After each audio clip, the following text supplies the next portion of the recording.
என்கிட்ட ஃபர்ஸ்ட் வீட்டுக்குள்ள வந்தோடனே என்கிட்ட சொன்னாரு. என்ன சொல்றாருன்னா, தம்பி அவர் இந்த விஷயத்தெல்லாம் கிளாரிஃபை பண்றாரு. அதாவது ஸ்டேஜில் போய் முத்து பத்தி பேச எனக்கு விருப்பம் இல்லை அப்படின்னு அவர் சொன்னதாகவும், அவர் கப்பு உடைக்க போறப்ப நீ வரக்கூடாது அப்படின்னு அவர் சொன்னதாகவும் வெளியில பேசப்பட்டிருக்கு. இதெல்லாம் நடக்கல.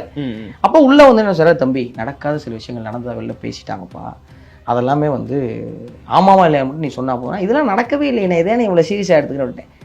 சாட்டர்டே எபிசோட்ல தான் என்ன சொல்லிட்டாரு, மனைவி குழந்தைங்க பற்றி ரொம்ப தப்பாக பேசிட்டாங்க அப்படின்னு அழுதுட்டாரு. எனக்கு ஏன்னா முத நாளே நீ இதை சொல்லாமல் இங்கே வந்து இவ்வளோ சீரியஸாக சொல்றீங்கன்னா, அப்போ எனக்கு சீரியஸாகவே தோணல. சரி ஏதோ ஒரு விமர்சனம் வந்திருக்கு, அதெல்லாம் கிடந்துட்டார்.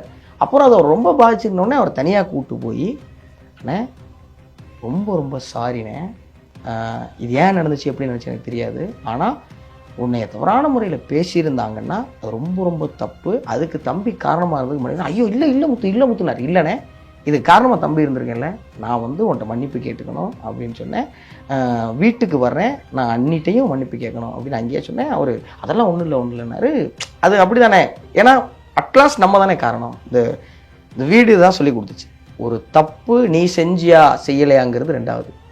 முதல் விஷயம், ஒரு தப்பு நடந்துக்கு நீ காரணமாக இருந்திருந்தாலும் நீ அந்த பொறுப்பை ஏற்றுக்கணுங்கிறத பிக் பாஸ் சொல்லி கொடுத்த நிறையா பாடங்கள் ஒன்றுங்கிறனால அங்கனக்குள்ளேயே அவர்கிட்ட வந்து என்னைய மன்னிச்சுக்கிறேன். இல்லைண்ணே ரொம்ப சாரி.